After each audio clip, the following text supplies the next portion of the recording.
अस्सलाम वालेकुम। Welcome back to my channel. कैसे हैं आप सब? उम्मीद करती हूँ आप सब खुश व आबाद होंगे अपने अपने घरों में। अल्हम्दुलिल्लाह मैं भी खुश हूँ।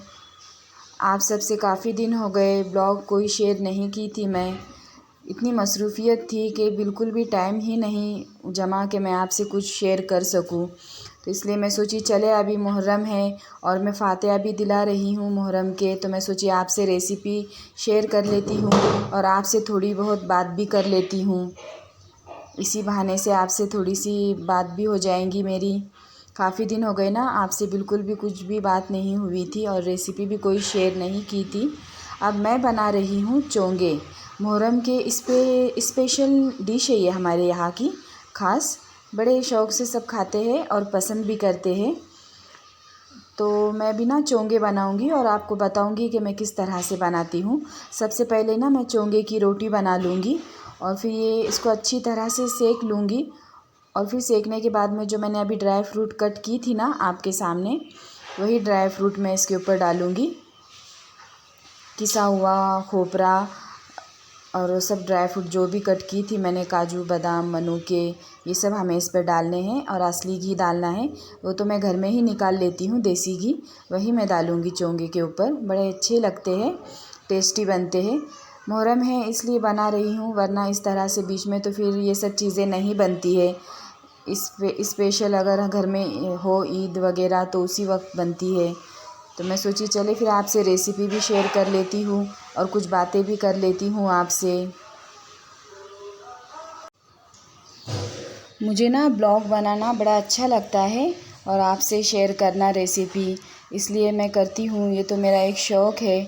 अगर आपको पसंद आए तो आप ज़रूर लाइक किया करें, सब्सक्राइब किया करें। अब देखिए मैं चोंगे की डिज़ाइन बना रही हूँ। रोटी सेक कर हो गई थी मेरी। अब इस तरह से हमें डिज़ाइन बना लेना है और इसके ऊपर सब कट करके ड्राई फ्रूट डालना है। जो भी मैंने कट करके रखी हूँ ड्राई फ्रूट, ये सब इस पे डाल दूँगी। इतने अच्छे लगते हैं और इतने टेस्टी बनते हैं ना चोंगे। काफ़ी दिन हो गए थे ब्लॉग शेयर ही नहीं की थी मैं, कि तो इतनी मसरूफ़ियत थी मुझे। अम्मी के यहाँ पर भी जाना था। मुहर्रम में हमारे यहाँ पर न्याज़ें भी बनती है, तो फिर न्याज़ भी बनानी थी। 15-20 किलो की न्याज़ बनानी थी, पुलाव, मीठा ज़र्दा। तो फिर वही सब अम्मी के यहाँ पर गई हुई थी मैं, तो फिर बिल्कुल भी मुझे जमा नहीं। वहाँ पर भी मैंने शूट की, जो मैंने बनाई थी खाना न्याज़ का, तो वो भी मैं आपसे शेयर करूँगी इंशाल्लाह नेक्स्ट ब्लॉग में। अभी जो मैं ये फ़ातिहा दिला रही हूँ घर पर मेरे, ये बता रही हूँ आपको, ये रेसिपी मैं आपसे शेयर कर रही हूँ। अब मैं बनाने वाली हूँ खिचड़ा। एक तरफ मेरे घी बॉईल हो रहे हैं, घी और सब मिक्स दालें वो मैंने ऊपर रख दी थी कुकर में उबलने के लिए। फिर वो भी बताऊँगी आपको। खिचड़ा बनता है स्पेशली और चोंगे रोट मुहर्रम में। तो फिर न्याज़ें बनती है ना अम्मी की इधर भी, तो काफ़ी गड़बड़ हो जाती है फिर, तो इसलिए फिर अम्मी के यहाँ पर भी जाकर ध्यान देना था सब। अम्मी को मेरे हाथ का पुलाव पसंद आता है, सभी बड़े शौक़ से खाते हैं। तो अम्मी ने कहा था कि हम दोनों मिलकर ही बनाएंगे न्याज़। बाहर से हम भटारी बुलाने वाले थे, फिर नहीं बुलाए हमने। हम सोचे चलो हम दोनों मिलकर ही बना लेते हैं। और मुझे काफ़ी शौक़ है कुकिंग का, तो मैं तो कुकिंग करती हूँ बड़े शौक़ से। तो फिर मैंने भी अम्मी से कह दी थी कि आप मत बुलाओ भटारी को, हम दोनों मिलकर ही बनाएंगे। जो भी सीखते हैं हम हमारे बड़ों से ही सीखते हैं। और माशाल्लाह मेरे अम्मी भी बहुत अच्छी कुकिंग करते हैं। तो फिर हम दोनों के सलाह मशवरे से ही फिर हमने खाना बनाए थे। वो भी मैं आपको बताऊंगी, मैंने शूट किया है वहाँ का भी, वो नेक्स्ट डे शेयर करूँगी आपसे ज़रूर। बड़ा अच्छा लग रहा था, सब आए थे घर में, मेहमान भी आए हुए थे, तो इतनी मसरूफ़ियत थी ना। तो फिर आप घर पर आ गई, तो फिर मैं सोची चले फिर आपसे ये भी बता देती हूँ आपको रेसिपी चोंगे की। हमारे यहाँ पर इतने पसंद करते हैं ना सब चोंगे, बड़े शौक़ से खाते हैं बच्चे भी और बड़े भी। और इस पर फ़ातिहा दिलाने हैं अभी, दोपहर का टाइम है ये। इतना भाग दौड़ और इतना गड़बड़ हो गई थी ना मेरे पीछे, इतना सब बनाना था, तो फिर काफ़ी टाइम भी लग जाता है। वैसा तो वीडियो में बताते हुए काफ़ी सब इजी दिखता है, पर जब हम बनाते हैं ना तो बड़ा टाइम लग जाता है इतना सब करने के लिए। इतना जल्दी जल्दी तो ये सब नहीं होता, कि तो काफ़ी मसाले भी जोड़ना पड़ते हैं सब अलग अलग। देखिए चोंगे बनकर तैयार हो गए, इतने अच्छे लग रहे थे ना। और इस पर ज़्यादा घी डालना, सॉफ्ट से लगते हैं ना घी डालने के बाद, तो बड़े अच्छे लगते हैं फिर। ये देखिए अभी मैं खिचड़ा बना रही हूँ। घी तो मेरे हो गए थे अच्छी तरह से बॉईल। तो अब इसको थोड़ा पीस लूँगी मैं, थोड़ा सा मैश कर लूँगी। उसे मैश करना पड़ता है वरना फिर वो ज़्यादा रह गए ना खुले खुले तो फिर अच्छे नहीं लगते। और एक साइड पर मसाला भून रही हूँ। गोश्त भी बॉईल करके हो गया था, सुबह से ही लगी हुई हूँ मैं। आज मैं आपको क्या बताऊँ, सुबह में मैंने नाश्ता भी नहीं की, सिर्फ चाय पी थी और बिस्किट ले ली थी चाय के साथ में। बाकी फिर कुछ भी नहीं खाई मैंने। और इसी तरह से खाना बनाने के लिए लग गई थी मैं, तो जल्दी जल्दी बनाकर फिर फातिहा भी दिलाने थे तो लेट ना हो जाए।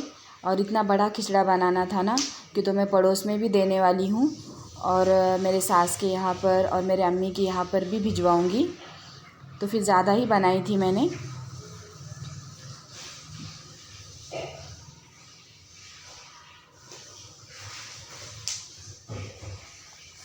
देखिए मसाला एकदम अच्छा तेल छूटने तक भून लेना है हमें। और अभी पुदीना डाल दूँगी।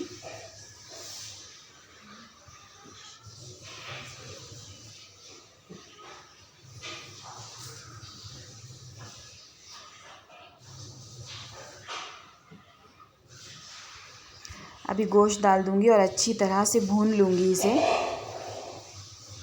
मेरे हाथ का खिचड़ा ना सभी पसंद करते हैं, मेरे हाथ से बना हुआ।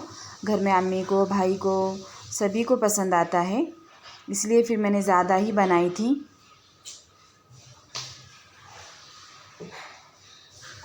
पड़ोसी भी हमारे माशाल्लाह से इतने सारे हैं ना इधर, तो फिर उनको सभी को ही देना था, तो फिर सभी को दे दूँगी अभी बनने के बाद में।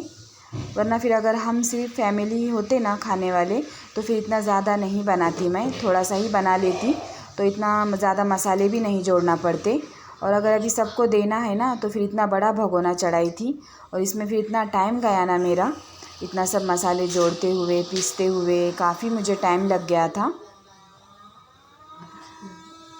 चले अल्हम्दुलिल्लाह बनकर तो तैयार हो गया मेरा। और हम सबको ना दे पड़ोसियों को उनको, तो इस तरह से फिर अच्छा भी नहीं लगता। सबको दिए ना तो एक दिल खुश हो जाता है कि सभी ने खाए, नहीं कि सभी ने टेस्ट किए, इसी तरह से मुझे अच्छा लगता है। सभी पड़ोसी को दे दूँगी। और अभी फातिहा का बर्तन निकाल दी थी मैं, देखिए फातिहा दे रहे हैं अभी। रोट, चोंगे और खिचड़ा, इसी पर फातिहा दिलवा देंगे अभी। शरबत भी बनाई थी मैंने।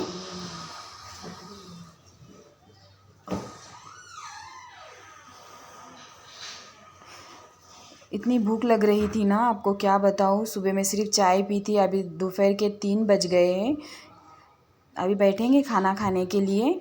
आपको मेरा ब्लॉग और मेरी रेसिपी कैसी लगी मुझे ज़रूर कमेंट करके बताना। और सब्सक्राइब और लाइक तो ज़रूर करना। आपको अगर मेरी वीडियो अच्छी लगी हो तो, मेरा ब्लॉग अच्छा लगा हो तो। अल्लाह हाफिज़। मिलते हैं फिर हम नेक्स्ट ब्लॉग में।